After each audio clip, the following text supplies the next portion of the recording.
There is also a sort of epistemic problem that we know most of the data and we don't act anyway. I mean, climate protection is a good example that since 40 years talking climate, heating, global warming and so. And now we have policies since a couple of years, in-depth policies and in-depth public awareness, but in a way you may say it comes belatedly. Yeah? So what can be done? I think what truly needs to be avoided, let's start like this, it's easier to say, it's that we go with the theme of mobility for a sort of refeudalization. Yeah. And refeudalization is a clear sort of statistic evidence in the times we're in. If you read the books of Thomas Piketty, income discrepancies and so on and so forth, you can easily make the statement that mobility in terms of freedom is something for the rich. It's a luxury. Yeah?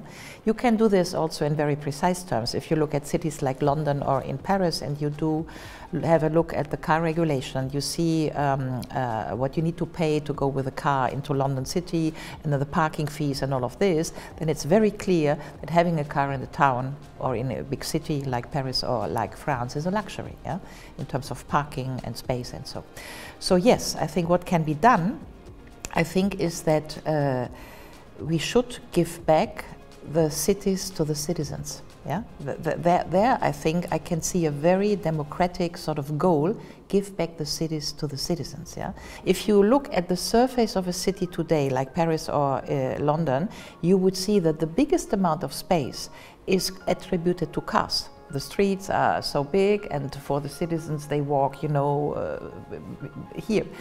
Why not give back the towns or the cities to the citizens? I think this could be also a good slogan, that it does not come across as, say, taking away freedom. Yeah, because if you do this, all this climate warming sort of discourse, always there are two dangerous things.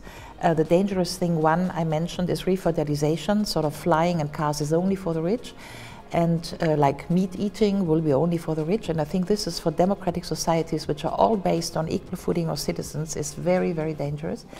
And it's also very dangerous to go into control policies. Yeah, we experienced with Corona that there were a lot of, you know, conspiracies and others when you start controlling people and regulating where they can go.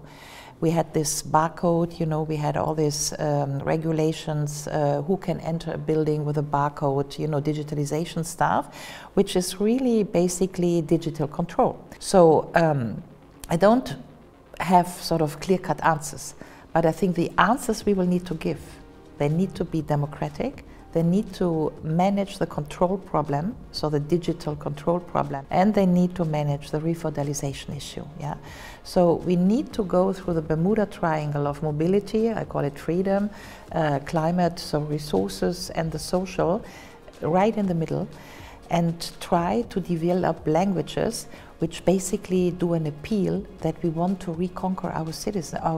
And I think this could be a good motto. Yeah, because if you go back in history and you see that, for instance, say around 1930, 40, 50, after World War II, the automobile came the sort of the thing as privileged status, blah, blah, blah.